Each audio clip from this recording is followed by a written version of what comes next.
Hablemos ahora de estas heridas de la infancia. Todos sufrimos por algo o con relación a alguien. Nadie se escapa del sufrimiento. Sería muy fantasioso pretender que no suframos porque ya lo hemos experimentado alguna vez. Lo mejor es estar preparados en todas las dimensiones de la vida para abrazar lo que nos toque sufrir. Todos tenemos el deseo de sentirnos amados porque es nuestra vocación más profunda, pero también necesitamos que ese deseo se convierta en amor propio. Y esa es la clave, que si llega el amor de tu vida en el futuro, tú ya hayas generado una riqueza en tu corazón, un crecimiento personal, que tú seas alguien capaz de amar porque estuviste en reconstrucción, en sanación. Debemos de trabajar en nosotros mismos para sentirnos dignos de amor y amar de manera consciente. Yo promuevo mucho, por eso, el autoconocimiento. ¿Sabías que tu corazón se conmueve cuando descubres una profunda verdad sobre ti mismo? Así como cuando un bebé descubre un nuevo sabor y genera una expresión de ¡wow, qué increíble que probé la nieve!, ¿no? Así mismo pasa cuando nosotros descubrimos algo de nuestro interior. Es como si se encendiera una luz dentro de ti que cambia la manera en la que tú ves la vida. Y el sufrimiento, como estamos hablando, es inevitable, pero no tiene por qué destruirnos. Sí, debemos de abrazarlo y abrazarnos a nosotros mismos, porque puede convertirse en un maestro solo si nosotros tenemos esa actitud de verlo como un aprendizaje y no como una injusticia o algo inmerecido. Y para esto el amor propio es la base. Sin él, cualquier relación se convierte en dependencia. El autoconocimiento transforma, es descubrir quién eres y aceptar tu historia te va a hacer una persona más fuerte, más resiliente y más capaz de amar. La sanación personal prepara nuestro corazón cuando nosotros trabajamos nuestro interior. Así como todos deseamos amar y deseamos apartarnos del dolor, pues el sufrimiento va a estar en nuestra vida, pero es importante nosotros cómo lo vamos a ver. Los sufrimientos del ser humano se pueden resumir en 5 heridas. La herida del abandono, la traición, la injusticia, la humillación y el rechazo. Que también podríamos agregar otras 2 como la herida de la indiferencia o la sobreprotección. Estas heridas marcan nuestra personalidad y la manera de relacionarnos con los demás, que también influyen en la forma en la que nosotros elegimos pareja. Por eso es indispensable que nuestros padres nos den presencia, permanencia y pertenencia. Cuando ese vínculo confiable se daña, genera una herida que nos va a acompañar toda nuestra etapa adulta. ¿Has escuchado tú el refrán? Lo que te choca, te checa. Bueno, pues esto se refiere a la teoría de los espejos, que no significa que lo que te moleste en el otro forzosamente lo tengas tú. Puede que esté dentro de tu familia, que sea algo que no te permites vivir, que lo hagas tú mismo o que te lo haya hecho alguien que te dañó. Y hay muchos espejos. Uno de estos es el espejo directo, el espejo que tiene esas características que tiene otra persona que las calificas iguales a las propias, ya sean cualidades o defectos. Luego está el espejo opuesto, que es cuando tú vives de manera subyugada y te molesta a alguien que sea una persona egoísta o individualista porque esa persona sí sabe poner límites y tú no. Y también está otro tipo de espejo que es el de los juicios, que son esas personas que miramos, que criticamos con frecuencia y que no nos dan paz, no nos dan tranquilidad. ¿Por qué hablé de la teoría de los espejos y estoy hablando de las heridas? Porque a veces nos enfocamos más en el exterior que en el interior. Entonces es importante partir de ¿y por qué me molesta?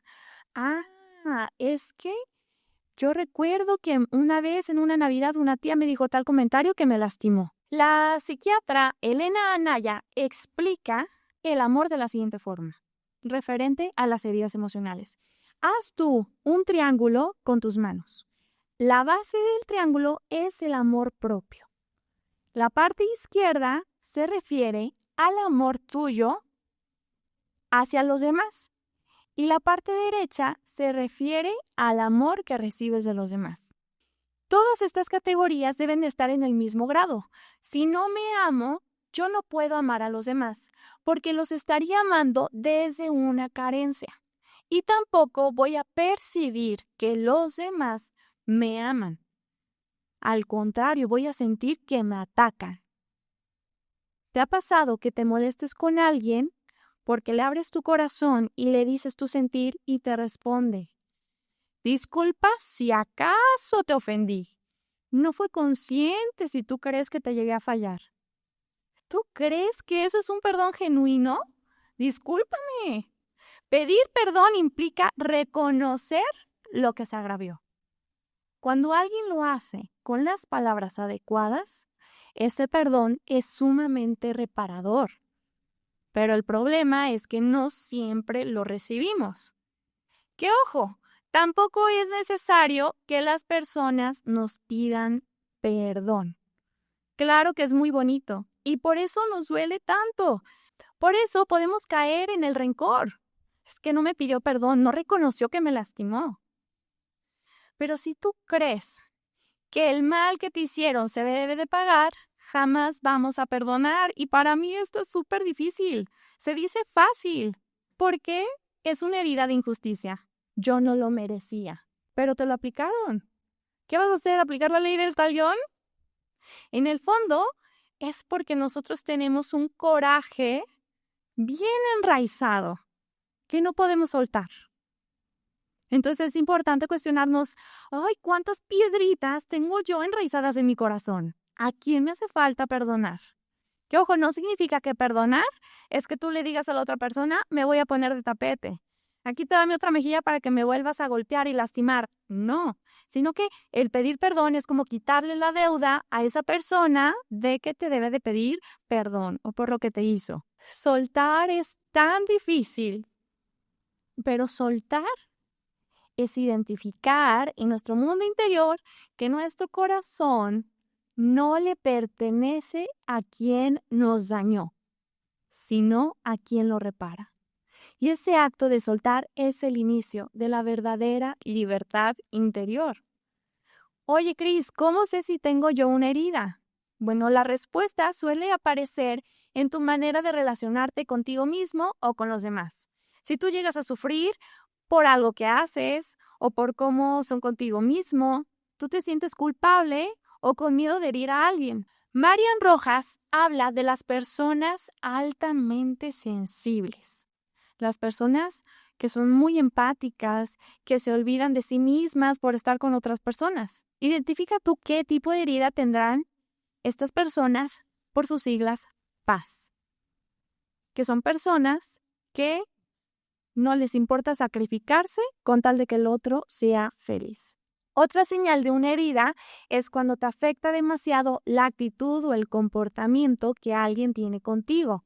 Es esa sensación de que la gente no te quiere tanto, o que se aburren de ti, o que los fastidias. Las heridas se manifiestan en esas pequeñas actitudes: la culpa constante, el miedo a molestar, la necesidad de pedir perdón por existir, la angustia de no ser querido. Reconocerlas va a ser el primer paso, porque solo al verlas podemos empezar a trabajar en nuestro amor propio y en la manera en que nos vinculamos con los demás. Y las máscaras tienen un papel protagónico aquí, porque cuando estamos heridos usamos una máscara inconscientemente. Que estas son formas que nosotros adoptamos para sobrevivir a nuestras heridas, pero que al mismo tiempo pues nos alejan de nuestra autenticidad. Una persona con una herida de rechazo tenderá a portar la máscara de una persona huidiza y su temor va a ser vivir el pánico. Podría incluso desarrollar anorexia.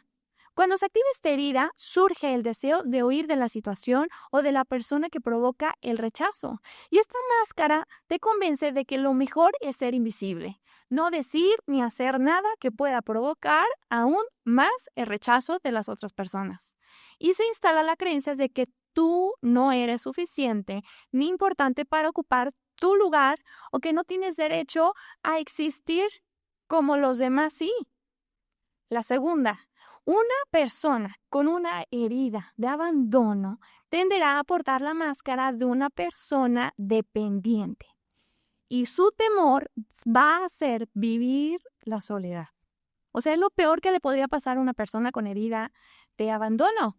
Y podría padecer bulimia en el peor de los casos. Cuando se activa esta herida, aparece la necesidad de atención constante, como por ejemplo un niño pequeño que lloriquea o que se queja para no quedarse solo.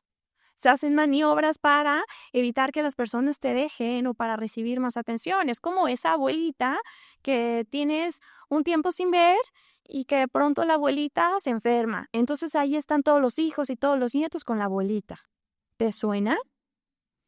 Tercera, una persona con herida de humillación tenderá a portar una máscara de una persona masoquista, es decir, su temor va a hacer vivir la libertad y podría también padecer bulimia. Cuando esta herida se activa, la persona olvida sus propias necesidades para pensar solo en las de los demás. Se transforma en alguien generoso que siempre está dispuesto a servir, incluso más allá de sus límites. Se convierte, por así decirlo, en un mártir, en la persona más sacrificada, cargando responsabilidades que no le corresponden. Y el precio, pues, es perder la libertad. Tú pregúntate, ¿mis actos están movidos por el temor a sentir vergüenza o humillación? Cuarto, una persona con una herida de traición tenderá a portar la máscara de una persona controladora. Y su mayor temor va a ser vivir la separación, la ruptura, y puede verse reflejado en ámbitos como, pues no sé, personas que comen súper rápido o que le ponen mucha sal a sus platillos. Y cuando esta herida se activa, la persona se vuelve súper desconfiada.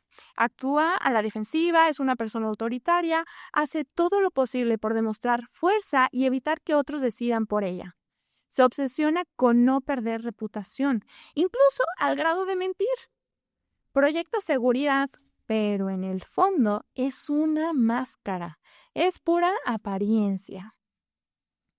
Y quinto, una persona con una herida de injusticia tenderá a portar la máscara de una persona rígida. Su temor va a ser vivir frialdad y puede, pues, obsesionarse con el control de su peso.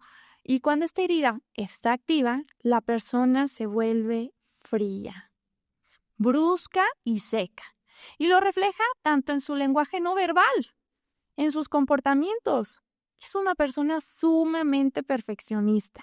Vive con ira, es una persona impaciente y crítica constante porque se está exigiendo demasiado y no respeta ni sus propios límites.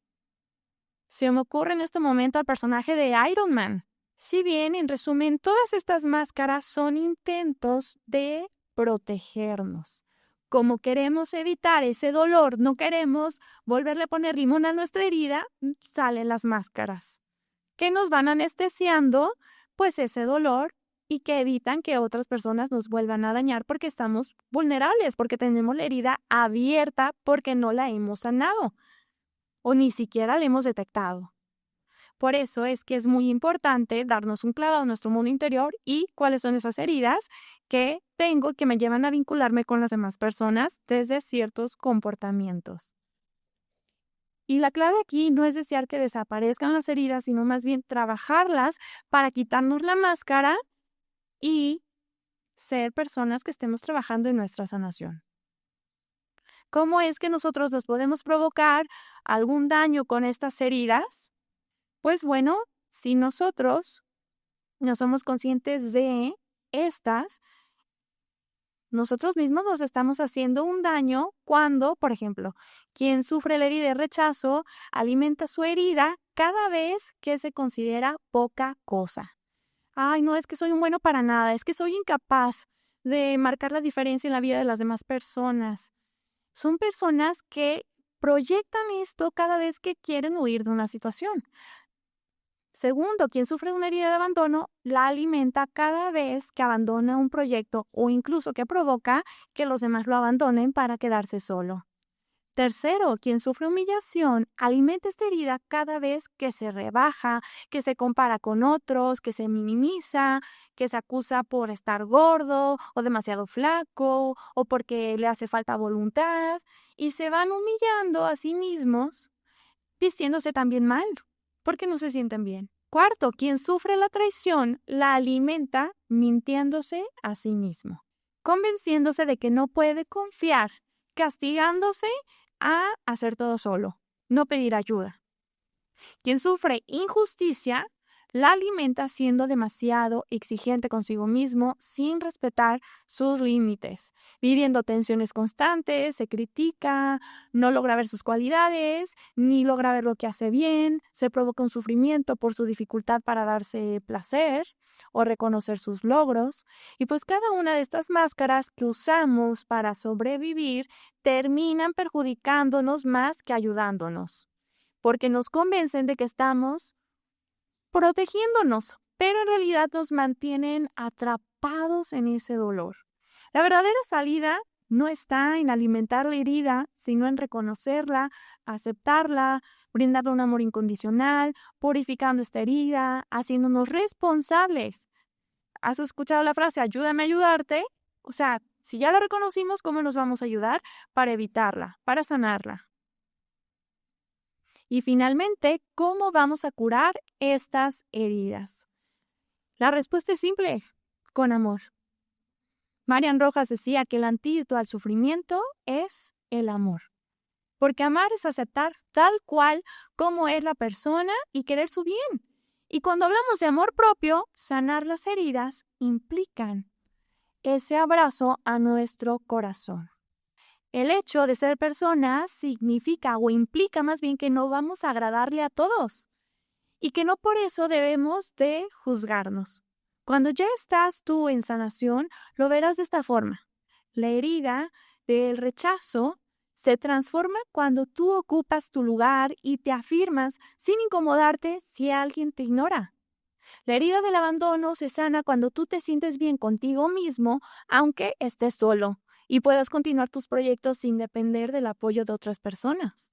La herida de humillación se cura cuando tú ves tus necesidades y cuando ya no cargas en tus hombros responsabilidades de otras personas y así te sientes más libre. La herida de la traición se suaviza cuando tú dejas de vivir con tanta intensidad las emociones del momento. Evitas ser el centro de atención y te sientes orgulloso de tus proyectos. La herida de injusticia se sana cuando te permites ser menos perfeccionista, cuando ese día te levantas y dejas la cama sin tender. Cuando nosotros sanamos, dejamos de ser personas dependientes afectivas.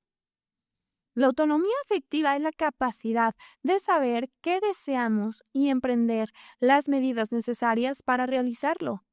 El proceso es claro: aceptar, purificar, responsabilizarnos, reconciliarnos, perdonar y vincularnos. Parte de la sanación es quitar esas creencias limitantes y traer a la mente creencias positivas. El poner un post-it en la mañana de yo merezco esto, yo soy digna de amor, yo soy capaz de tomar buenas decisiones, yo puedo elegir a quién contarle mi vida, yo puedo expresar estas emociones, yo puedo poner límites, los límites me hacen un bien. Que no basta solo con leer estas frases todos los días, sino que hay que convertirlas en un deseo. Como hemos estado hablando, el deseo más grande es el amor y comienza con el amor propio. La idea de hablar de estas heridas es para ser conscientes, para amar mejor y para nada busco que tú busques enfrentar a esas personas que te lastimaron, sino que más bien seas tú compasivo contigo mismo para que puedas vivir en paz y tener comunicación más asertiva y vincularte desde la madurez afectiva. Cuando nosotros ya estamos en un proceso de sanación, somos capaces de identificar cuando alguien está teniendo una intención con el afán de herirnos. Y ahí es cuando nosotros activamos este mecanismo de defensa de poner un límite sin caer en reaccionar de forma desproporcional, Sanar es volver a conectar con el corazón desde quien eres y desde ahí aprender a amar con libertad. Ninguna transformación es posible sin aceptación. Sanar se va a reflejar en tu vida cotidiana. La herida del rechazo se va a curar cuando tú ocupas tu lugar. La herida del abandono, cuando tú aprendes a disfrutar de tu compañía. La de humillación, cuando tú ves tus necesidades y te priorizas. La de traición, cuando tú dejas de vivir con tanta intensidad las emociones y te sientes orgulloso de tus logros. La de injusticia, cuando te permites cometer errores sin criticarte. Sanar es dejar de ser dependientes afectivos y alcanzar autonomía afectiva. Saber qué deseas y emprender las medidas necesarias para realizarlo.